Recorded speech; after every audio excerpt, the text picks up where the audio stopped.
오늘 우리 하나님께서 우리에게 주신 말씀은 신약성경 로마서 3장 21절에서 31절까지의 말씀입니다.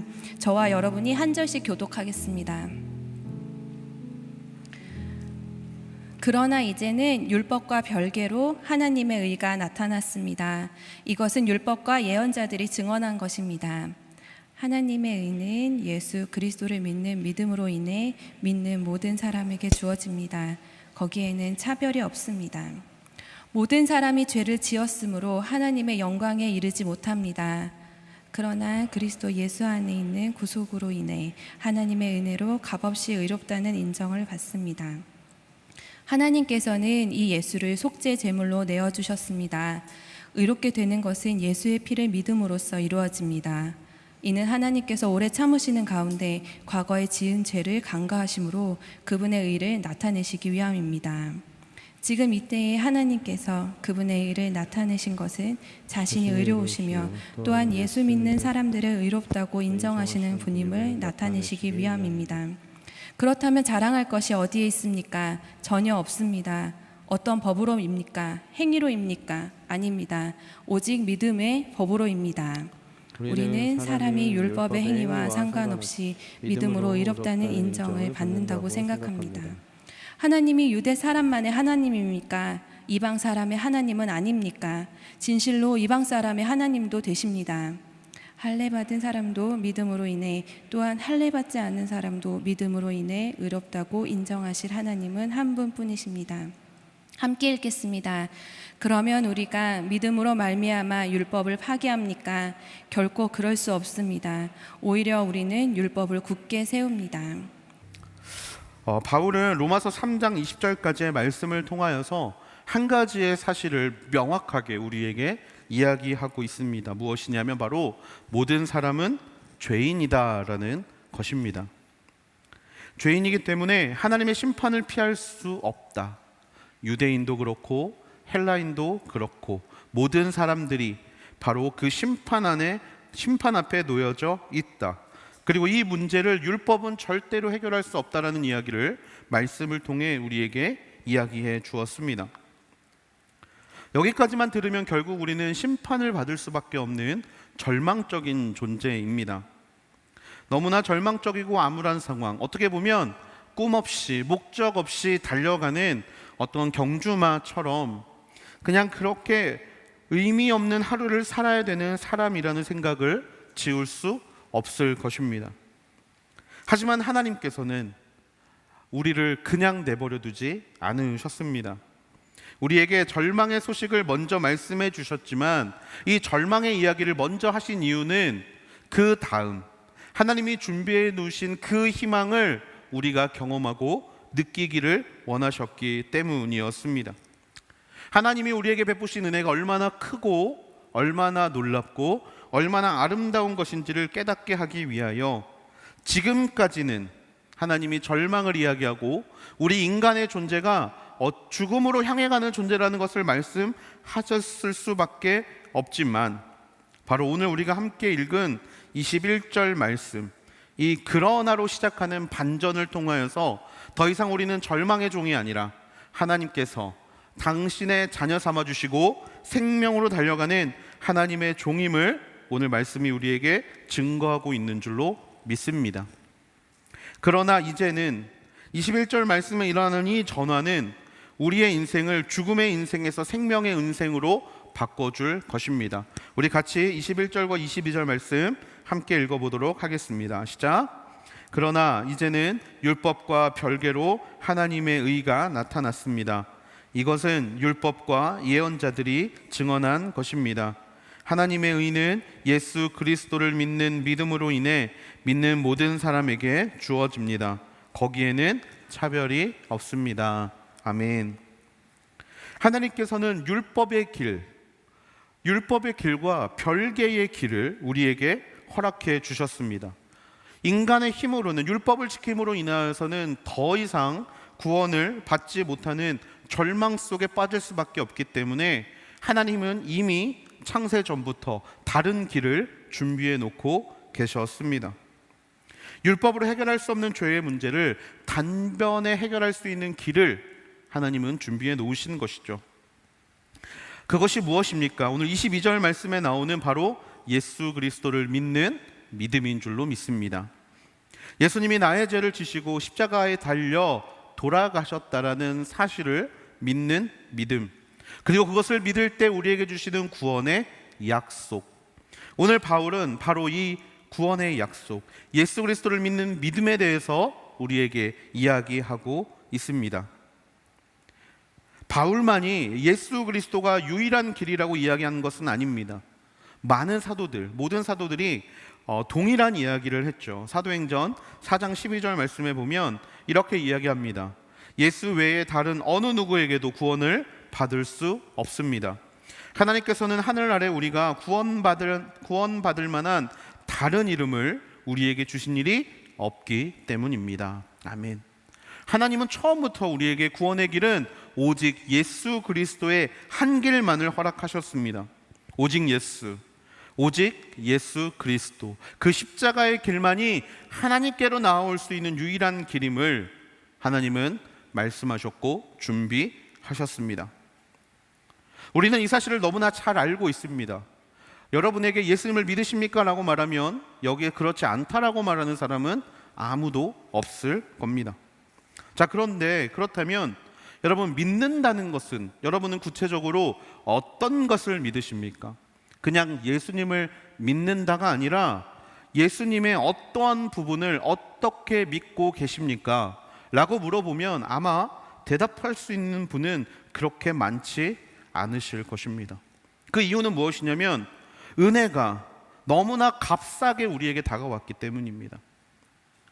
우리는 사형리나 여러 전도의 도구들을 통하여서 믿기만 하면 구원받는다라는 이야기를 너무나 많이 들어왔습니다. 그리고는 말미에 저를 따라 기도해 보시겠어요? 라고 이야기하면서 하나님, 저는 죄인입니다. 저의 죄를 용서해 주세요. 예수님의 이름으로 기도합니다. 아멘 하면 우리는 서로 박수치면서 당신은 하나님의 자녀가 되었다라는 이야기를 너무나 많이 들어왔고 너무나 많이 보아왔고 아우니치 기간 때 너무나 많이 그렇게 사람들에게 복음을 전하고 있었습니다. 그러다 보니 예수를 믿는다는 것, 그 안에 담겨져 있는 의미나 진짜 예수를 믿는다는 것이 무엇을 가리키는가에 대한 관심이 없었죠. 오늘 바울이 말하는 복음은요, 값싼 복음이 아닙니다. 값싼 복음이 아니에요. 입으로 시인하여 구원을 이룬다라는 의미는 그냥 입으로 내뱉어서 그냥 그렇게 구원을 얻는다는 의미가 절대로 아닙니다. 로마 시대에 예수를 누가 주인가라는 질문에 시저가 주인이다, 시저가 나의 주님이십니다라고 고백하지 않으면 죽음을 당하는 그 시대에 이 입으로 시인하여 구원에 이르는 것은 바로 목숨을 건 고백이라는 사실입니다. 여러분, 복음은요, 목숨을 걸고 믿어야 하는 것입니다. 순간순간 기분대로 생각대로 그런가 아닌가, 그렇게 값싼 복음이 아니라 복음은 생명을 살리는 기적의 복음입니다. 그렇기 때문에 우리는 이 복음이 도대체 우리에게 무엇을 믿게 하는가, 우리가 예수 그리스도를 믿는다는 것은 구체적으로 무엇을 의미하는 것인가를 우리는 정말 깊고 그 다음에 확실하게 바라볼 수 있어야 합니다. 오늘 예수 그리스도를 믿는다는 것을 세 가지로 여러분과 함께 나누려고 합니다. 먼저 첫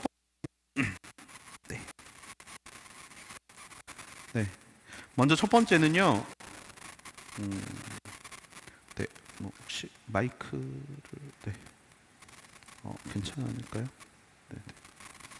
먼저 첫 번째는 예수님이 십자가 위에서 이루신 일을 믿는다는 것입니다.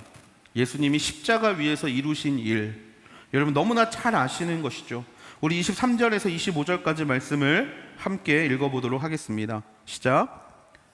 모든 사람이 죄를 지었으므로 하나님의 영광에 이르지 못합니다. 그러나 그리스도 예수 안에 있는 구속으로 인해 하나님의 은혜로 값없이 의롭다는 인정을 받습니다. 하나님께서는 이 예수를 속죄 제물로 내어주셨습니다. 의롭게 되는 것은 예수의 피를 믿음으로써 이루어집니다. 이는 하나님께서 오래 참으시는 가운데 과거에 지은 죄를 간과하심으로 그분의 의를 나타내시기 위함입니다. 아멘. 우리가 예수를 믿는다는 것, 바로 예수님의 십자가의 사건, 그것을 믿는 것과 동시에 그 십자가 사건에서 예수님이 무슨 일을 이루신 것인가, 이것을 알고 믿는 것을 의미합니다. 말씀은 다시 한번 우리의 상태를 이야기합니다. 모든 사람이 죄를 지었으므로 하나님의 영광에 이르지 못한다. 절대 명제입니다. 모든 사람이 죄를 범하였기 때문에 하나님께 나아갈 수 없는 상태가 인간의 상태라는 것이죠. 그리고 말씀은 다시 한번 그러나를 선포합니다. 그러나 죽을 수밖에 없으나 하나님의 영광에 이르지 못하나 예수 안에 있는 구속이, 예수님 안에 있는 구원, 속량하심으로 인한 구원이 바로 우리를 하나님께 의롭다는 인정을 받게 했다는 말입니다. 여러분, 이것은 여러분이 잘 아시는 것처럼 구약에 나오는 제사법에 연결되어 있는 이야기입니다. 여러분, 제사법의 핵심이 무엇입니까? 전가와 대속입니다. 전가, 나의 죄를 누군가에게 전달하는 것, 이것이 바로 전가지요. 구약의 제사법에 따르면 죄를 지은 사람이 하나님 앞에 나와서 그 죄 씻음을 받을 때 핵심은 제물에게 친히 안수하여서 나의 죄를 전가시키는 것입니다. 자, 그렇다면 이 죄를 전가한 제물은 그 생명을 하나님 앞에 드리게 되고, 이 죄를 지고 죽은 어린 양의 피로 말미암아 내가 나의 죽음을 대신 지었다라고 인정해 주시는 약속, 이것이 무엇이냐면 바로 대속입니다. 나의 죄를 어린 양에게 전가하고 그 어린 양을 죽임으로 인하여 내가 죽었다라는 것을 대신하는 약속. 여러분, 구약에 나타나는 모든 것은 바로 모형이죠. 이 모형이 있는 이유는 원형이 있기 때문입니다. 원형을 모형으로 미리 보여주는 것이 구약입니다. 그렇다면 이 전가와 대속, 이 구약에 나오는 제사법의 원형은 무엇이냐? 바로 예수 그리스도의 십자가 사건이라는 거예요. 십자가 사건, 그 위에서 예수님이 하신 것은 무엇입니까? 우리의 죄를 당신에게 전가하게 하셨습니다. 그리고 당신이 죽으심으로 말미암아 우리가 죽었다라는, 죄 때문에 내가 죽었다라는 인정을 하나님께 받으신 것이죠. 예수님께서 십자가에서의 죽으심은 나의 죄 때문이며 예수님의 십자가의 죽음으로 말미암아 내가 의롭다함을 받은 사건, 그것이 바로 십자가의 사건입니다. 여러분, 이 일을 믿으십니까? 우리의 죄를 대신 지시고 예수 그리스도께서 십자가에 달리신 이 사건, 그리고 그 죽으심으로 말미암아 내가 깨끗하게 된 것을 여러분 믿으십니까? 이 일을 믿는다는 것, 그리고 이것을 믿는 사람들의 특징이 있습니다. 사단의 참소에 무너지지 않습니다. 내가 깨끗해짐을 믿었다라면, 나의 죄의 문제가 해결된 것을 믿었다라면 사단의 공격에 무너지지 않습니다. 사단은 우리의 행동을 보며 끊임없이 참소합니다. 네가 그러고도 믿는 사람이냐고 이야기합니다. 믿음의 결단의 순간들 앞에서 네가 너 좋은 것을 선택하면서 네가 크리스천이라고 말할 수 있어? 라고 우리에게 이야기합니다. 믿는다고 말만 하지 전혀 믿는 사람 같지 않다고, 가끔 스스로 머리를 치면서 나는 정말 믿지 않는 것 같아 라고 이야기하는 그 사단의 참소가 우리에게 다가올 때, 오늘 이 십자가의 역사를 믿는 사람은요, 그 말에 흔들리지 않습니다. 우리한테 죄가 있다고 해서 하나님께서 우리를 가까이 하지 않으시는 것이 아니기 때문입니다. 우리는 죄를 지을 수 있습니다. 우리는 죄 앞에 무너질 수 있습니다. 하지만 우리가 그럼에도 불구하고 하나님 앞에 의롭다고 인정을 받는 이유는 예수 그리스도의 십자가의 사건이 바로 나에게 일어난 사건, 바로 나와 관계된 사건임을 믿기 때문입니다. 믿지 않는 사람들은 사단의 참소에 동의하죠. 맞아, 너무 부끄러워. 내가 하나님 믿지 않는 것 같아. 옛날에는 믿는다고 생각했는데 더 이상 믿지 않는 것 같아 라고 말합니다. 그리고 부끄럽지 않기 위하여 택하는 방법들이 있습니다. 무엇이냐면 다시 율법으로 돌아가는 겁니다. 좀 더 예배를 가봐야지, 좀 더 기도의 자리를 가야지, 좀 더 남들 도와주고 봉사활동하는 곳에 가야지. 하지만 그렇다고 이 문제가 해결됩니까? 해결되지 않습니다. 하루만 지나면 가기 싫은데, 하루만 지나면 그냥 이렇게 하기 싫은데, 마음이 무너지고, 그러므로 인하여 더욱더 부끄러워지는 악순환의 반복 속에 들어가게 된다라는 거예요. 그렇게 절망합니다. 하지만 믿는 자들은요, 절망하지 않습니다. 왜냐하면 예수 그리스도께서 나의 죄를 대신 지셨기 때문입니다. 내가 지금 죄를 짓고 있지만 예수 그리스도를 내가 믿고 그분의 십자가 앞에 이 죄를 전가하고 그분의 죽으심을 믿음으로 말미암아 내가 깨끗해짐을 깨달은 사람들은요, 사단의 참소에도 반응할 수 있습니다. 그래, 나 죄인이야. 그래, 나 부족해. 하지만 괜찮아. 왜냐하면 나의 죄를 예수 그리스도께서 십자가에서 대신 지고 죽으셨기 때문에 내가 깨끗함을 입었거든. 사단은 계속해서 하나님과 멀어지라고 이야기하지만 그렇기 때문에 하나님을 더욱더 붙잡을 수 있는 사람이 된다는 사실입니다. 여러분, 삶 가운데 크리스천 같지 않은 모습들 속에서 하나님과 관계가 멀어지고 계시다면 바로 내가 예수 그리스도께서 십자가에 하신 일을 믿는가부터 점검할 수 있게 되기를 주님의 이름으로 축복합니다. 점검하셔야 됩니다. 그 사실을 내가 믿는가, 하나님이 나를 깨끗하게 하심을 믿는가, 이것을 점검해 보셔야 해요. 예수님을 믿는다는 것은 두 번째로 하나님의 관심이 나에게 있음을 믿는 것입니다. 하나님의 관심이 나에게 있음을. 여러분, 하나님은 세상의 모든 사람을 사랑하셨습니다. 요한복음 3장 16절에 보면 하나님이 세상을 이처럼 사랑하셨다 라고 세상이라는 명사를 통해서 우리가 그 중에 하나라는 생각을 갖게 그렇게 말씀하시는 것처럼 보입니다. 인류 보편적인 관심을 보이는 것처럼 보입니다. 하지만 여러분, 하나님의 관심은요, 한 사람 한 사람입니다. 많은 신앙인들이 하나님에 대해서 말합니다. 하나님은 사랑의 하나님입니다. 하나님은 자비의 하나님이시고 하나님은 인자의 하나님이십니다 라고 이야기합니다. 그런데 그렇게 말하는 이유가 무엇이냐면 바로 하나님께서 특별히 내 인생에 간섭하지 않으시는 것 같기 때문입니다. 그냥 내버려 두시는 거, 내가 죄를 지어도 내버려 두고 내가 하나님의 길과 반대되는 길을 걸어가도 나를 내버려 두는 모습을 바라볼 때 우리는 하나님은 참으시는 하나님이라는 이야기를 참 많이 합니다. 내가 이렇게 죄를 짓고 있는데 사랑의 하나님이라 나를 견디어주고 계시고 참고 계시다라는 이야기. 그런데 여러분, 이 생각들은요, 내가 너무나 힘들 때 어떻게 우리에게 다가오느냐, 우리가 어떻게 살든 그냥 내버려 두시는 하나님처럼 보이게 만듭니다. 자녀가 어떤 모습으로 살아가든지 내버려 두는 부모님들이 있습니다. 여러분, 그런 분들에게 느끼는 감정은 무엇입니까? 그것이 사랑으로 느껴지십니까? 아닙니다. 자녀에 대한 무관심으로 느껴집니다. 그냥 내버려 두는 것, 이것은 사랑이 아니라 무관심처럼 보입니다. 하나님께서 우리의 인생을 바라보시면서 돌아오기를 기다리시고 우리의 죄를 참아주심으로 언젠가 돌아온 탕자처럼 돌아올 것을 기대하고 계시는 모습을 우리는 오해한다라는 거예요. 하나님은 나에게 무관심하신 분이십니다. 왜 이렇게 무관심한 것처럼 보이느냐? 하나님의 관심이 나에게 있음을 믿지 못하기 때문입니다.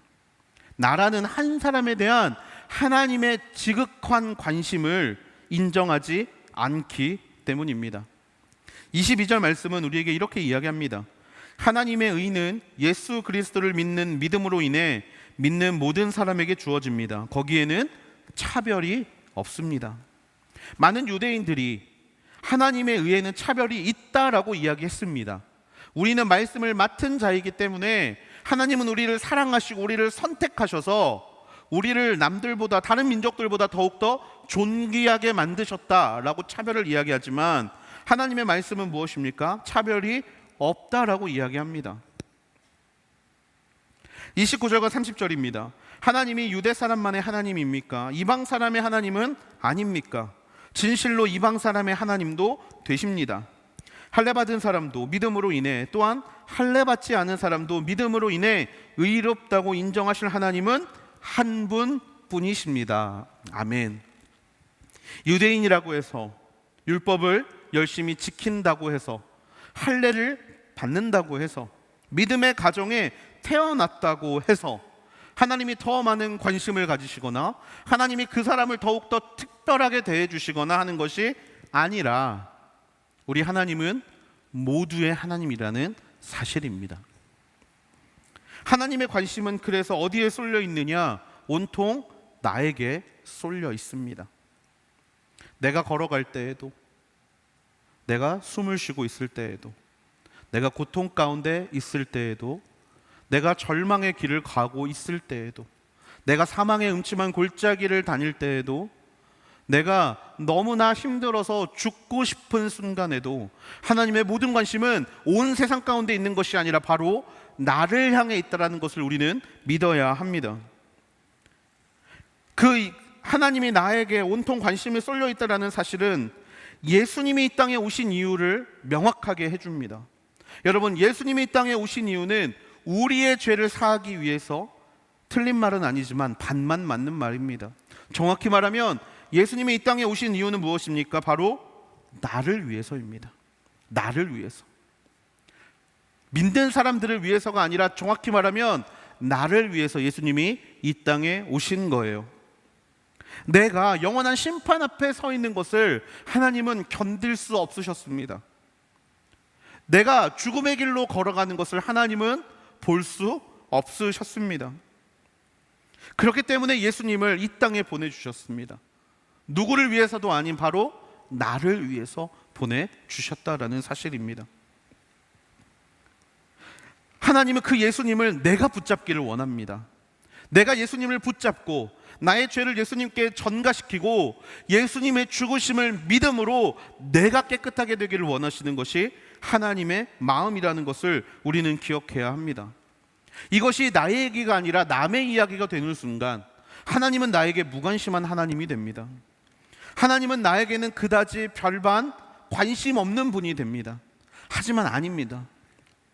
하나님은 나를, 그리고 여러분 한 사람 한 사람을 태초 전부터, 천지를 창조하시기 전부터 우리를 향한 하나님의 특별한 계획을 갖고 계시는 분이신 줄로 믿습니다. 그렇기 때문에 하나님은 오늘의 간증을 원하십니다. 우리의 간증이 아닌 나의 간증을 원하십니다. 아버지, 나의 아버지가 되어 주시옵소서. 간증을 원하십니다. 나를 살리시는 분이 하나님이십니다라는 나의 간증을 원합니다. 예수를 믿는다는 것은 구속의 이유가 나 때문임을 아는 것입니다. 나 때문에 십자가에 달려 돌아가신 예수 그리스도를 믿는 것입니다. 나를 위해 가장 소중한 것을 주신 하나님을 우리가 바라볼 수 있게 되기를 소망합니다. 그 하나님의 관심은 나를 향해 있습니다. 예수님을 믿는다는 것의 의미 세 번째는요, 자랑할 것이 없음을 믿는 것입니다. 오늘 본문 26절과 27절 말씀입니다. 함께 읽어보겠습니다. 시작. 지금 이때에 하나님께서 그분의 의를 나타내신 것은 자신이 의로우시며 또한 예수 믿는 사람들을 의롭다고 인정하시는 분임을 나타내시기 위함입니다. 그렇다면 자랑할 것이 어디에 있습니까? 전혀 없습니다. 어떤 법으로입니까? 행위로입니까? 아닙니다. 오직 믿음의 법으로입니다. 아멘. 여러분, 자랑이라는 말의 출처는요, 전쟁터라고 합니다. 군인들이 적진을 향해 돌격해야 하는데 이길 수 있다라는 확신이 있어야 될 것 아닙니까? 그래서 그때 나온 것이 무엇이냐면 바로 자랑이라는 단어였습니다. 사무엘상 17장 8절에서 11절에 보면 골리앗이 이스라엘을 향해 이렇게 이야기합니다. 우리는 너희보다 크고 강하고 군사의 수도 많고 월등하다. 그렇기 때문에 우리가 너희를 물리칠 수 있다라고 외치는 이 골리앗의 외침이 바로 자랑이라는 거예요. 자랑은 스스로의 근거를 만드는 것이죠. 이 근거를 가지고 내가 오늘 해야 될 것들을, 오늘을 살아가야 하는 이유들을 만드는 것이 바로 자랑입니다. 예수님을 알기 전에 많은 사람들, 모든 사람들에게는 이 자랑거리가 있어야만 했습니다. 바울도 다르지 않았죠. 예수님을 알기 전 바울에게 자랑거리가 있었습니다. 빌립보서 5장에 보면 바울은 자신의 자랑을 이렇게 이야기합니다. 나는 난지 8일 만에 할례를 받은 사람입니다. 나는 이스라엘 중에 이스라엘 사람이고 나는 베냐민 지파의 사람입니다. 율법으로는 나는 바리새파에 속해 있었으며 나는 굉장히 고등의 학문을 배운 사람입니다. 또 나의 열심으로는 교회를 박해하는 사람이고 율법적으로 나는 흠이 없는 사람이라고 빌립보서 보면 바울이 스스로에 대한 자랑을 이렇게 이야기를 합니다. 자, 그런데 바울이 예수님을 믿고 난 순간 이 자랑들이 어떻게 변하는가? 곧바로 바울은 이렇게 이야기합니다. 나는 그러한 모든 것들을 배설물로 여긴다. 그것이 자랑들이 배설물이 되는 이유가 무엇입니까? 그것이 하나님의 의를 설명하기에, 구원을 설명하기에 아무런 도움이 되지 않기 때문입니다. 바울은 27절 말씀을 통해 우리에게 자랑할 것이 없다라고 이야기합니다. 왜냐하면 우리가 한 일이 아무것도 없기 때문입니다. 우리가 이 땅에 태어나서 예수님을 위하여, 그 믿음으로 구원을 받기 위하여 우리가 한 일이 아무것도 없기 때문입니다. 우리가 한 일이라곤 더러운 구정물 안에서 뒹굴면서 이것이 좋다고, 이것이 행복하다라고 그렇게 말을 한 것밖에 없습니다.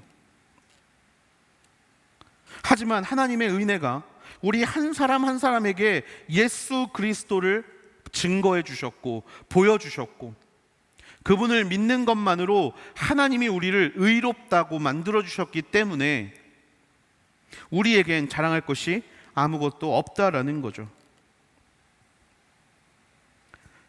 여러분, 어메이징 그레이스라는 찬양이 있습니다. 이 찬양의 작사가는 뉴턴이라는 사람인데요, 이 뉴턴의 원래의 직업이 무엇이냐, 바로 노회선 선장이었습니다. 노회선 선장으로서 수많은 사람들을 사고 팔았고, 수많은 사람들을 죽였고, 수많은 사람들의 고통을 바라보면서 자신의 배를 채우던 사람이 바로 이 뉴턴이라는 사람이었죠. 그런데 이 뉴턴에게 누가 찾아오냐면 예수님이 찾아오십니다. 사랑한다라고 말씀해 주시고, 내가 너를 기억하고 있다라고 말씀해 주시고, 내가 너를 나의 자녀 삼아 주겠다고 말씀하시는 거예요. 뉴턴은 그런 부르심 앞에 아무것도 할 말이 없었습니다. 왜 나 같은 죄인을 사랑하시는지, 왜 이렇게 벌레만도 못한 날 위에 예수님이 그런 날 위에 십자가를 지셨는지 이유를 발견할 수 없었습니다. 이해할 수가 없었습니다. 하지만 생각을 하면 할수록, 예수님을 알아가면 알아갈수록 그가 발견한 이유는 단 하나였습니다. 하나님이 너무나 나를 사랑하셨기 때문에, 하나님은 너무나 은혜로우신 분이셨기 때문에, 하나님은 우리의 어떤 행동이나 어떤 우리의 모습을 보고 사랑하시는 것이 아니라 우리 자체를 사랑하시는 분이시기 때문에, 그것을 깨닫고 만든 찬양이 바로 어메이징 그레이스라는 찬양입니다. 여러분, 이 찬양 안에 들어있는 것이 바로 내가 자랑할 것이 아무것도 없다라는 것입니다. 자랑할 것이 많은 사람들은 자신의 자랑하는 것을 공격을 당하면 화를 낼 수밖에 없습니다. 분을 낼 수밖에 없습니다. 왜냐하면 그것이 나의 자존심이기 때문입니다. 내가 자랑하는 것이 나의 자존심이기 때문에. 하지만 자랑할 것이 없는 사람들은 어떻습니까? 화를 낼 이유가 사라집니다.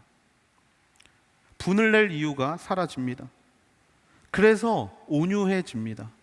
그래서 오래 참을 수 있습니다. 또한 자랑할 것이 없는 사람들은 어떻습니까? 내가 살 수 있는 것이 하나님 때문인데, 하나님이 나에게 좋은 것을 베풀어 주시면 정말 내가 뭐라고 하나님께서 나에게 이런 좋은 것을 주시는가 감사할 수 있게 되고요, 혹시 나의 실수로 인하여 어려움이 찾아온다 하더라도 정말 이렇게 쓸모없는 나 같은 사람 때문에 예수님이 십자가에 달려 돌아가셨기 때문에 내가 오늘을 살 수 있다라는 그런 감사가 넘칠 수 있다라는 것입니다. 우리가 얻은 구원에 대해서 우리의 공로를 아무리 찾아보려 한들 아무것도 찾을 수 없습니다. 모든 것이 하나님께서 하신 일이고 모든 것이 하나님의 의를 덧입었을 뿐인 우리에게 주신 하나님의 선물임을 기억하면서 그렇게 하나님께 자랑할 것이 예수 그리스도밖에 없다라는 고백을 올려드릴 수 있는 저와 여러분이 되기를 주님의 이름으로 축복합니다. 말씀을 마무리하려고 합니다. 오늘 31절 말씀입니다. 그러면 우리가 믿음으로 말미암아 율법을 파기합니까? 결코 그럴 수 없습니다. 오히려 우리는 율법을 굳게 세웁니다. 아멘. 율법이 아닌 한 의를 우리에게 보여주셨고 그 율법에 아닌 한 의로 말미암아 우리가 하나님의 구원을 받았다라는 이야기를 율법은 필요 없는 것이라고 생각할 수 있습니다. 하지만 말씀은 뭐라고 이야기하냐면 믿음으로 구원을 얻은 것은 율법을 굳게 세우기 위함이라고 말합니다. 결국 예수 그리스도를 믿는 믿음으로 인해 구원을 얻은 자들은 그 인생에 가이드가 필요해집니다. 그리고 그 가이드가 무엇이 되느냐? 율법이 된다라는 사실입니다. 한마디로 그렇다면 율법을 지킬 수 있는 사람들이 누구인가? 예수 그리스도의 십자가의 사건을 믿는 사람들입니다. 예수님의 그 사건이 나의 사건임을 믿는 사람입니다.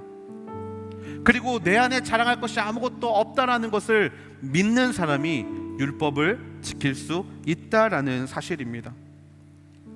율법의 대부분은 이웃사랑으로 채워져 있습니다. 여러분, 이웃을 사랑하려고 해봐도 너무나 아깝지 않습니까? 왠지 나의 것을 뺏기는 것 같고 나의 노력을 뺏기는 것 같고 그렇게까지 섬기고 사랑해야 될 만한 이유를 찾지 못하는 것이 우리의 모습 아닙니까? 왜냐하면 우리 안에 그 예수 그리스도를 향한 믿음이 제대로 서 있지 않기 때문입니다. 내가 자랑할 것이 없다라면, 내가 보여줄 것이 없다라면 이웃에게 전해지는 모든 것들이 나의 것이 아니라고 고백할 수밖에 없지 않겠습니까?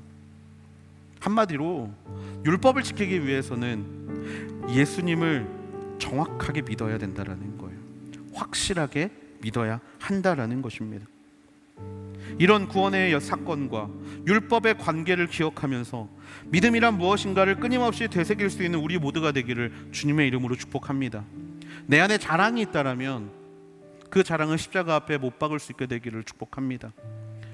믿음이라는 것이 스펙이 돼버렸다라면 그 믿음까지도 다시 한번 십자가 앞에 못 박아 은혜로 나를 채우신 하나님을 만날 수 있게 되기를 주님의 이름으로 축복합니다. 믿는다는 것은 십자가의 사건을 믿는 것이고 그 사건을 나를 위해 준비해 놓으심을 믿는 것이며 우리에게 자랑할 것 없이 모든 것이 하나님의 은혜로 진행됐다라는 것을 믿는다는 것, 이 믿음을 굳게 붙잡고 이 땅에서 하나님의 기쁨이 되는 우리 모두가 되기를 주님의 이름으로 축복합니다. 다시 한번 믿음을 점검하며 값없이 주신, 은혜로 주신 믿음을 하나님 앞에 감사함으로 반응할 수 있는 저와 여러분이 되기를 주님의 이름으로 축복합니다. 우리 시간 함께 기도하기 원합니다. 우리 시간 기도할 때 먼저 이렇게 기도하기를 원합니다. 사랑이 많으신 아버지 하나님, 예수 그리스도의 십자가의 사건을 내가 믿습니다. 나의 모든 죄를 지시고 예수 그리스도께서 십자가의 죽으심으로 말미암아 아버지, 이전에 나의 모든 죄가 사라지고 이제 내가 하나님 앞에서 정결하게 됐음을 믿습니다.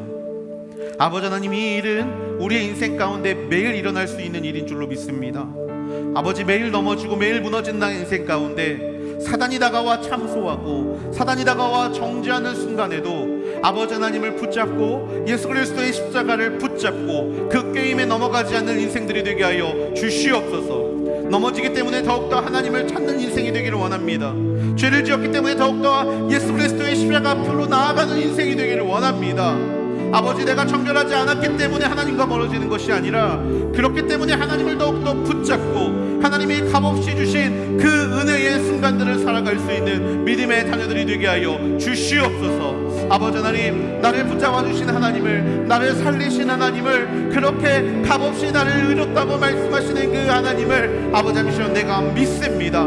아버지, 그 믿음의 아름다운 열매를 인생 가운데 맺어가게 하시고, 아버지 그 믿음의 명확한 것이 아버지 우리의 인생을 사로잡는 하나님의 자녀들 되게 하여 주시옵소서. 더욱더 끝까지 하나님을 붙잡는 믿음의 자녀, 더욱더 모든 죄의 문제를 십자가 앞에 들고 나오는 하나님의 자녀, 주여 그런 자녀로 살게 해달라고, 그렇게 주 앞에 나아가는 믿음의 자녀가 되게 해달라고 우리 시간 마음 모아 하나님 앞에 기도함으로 나아가시겠습니다. 기도하시겠습니다.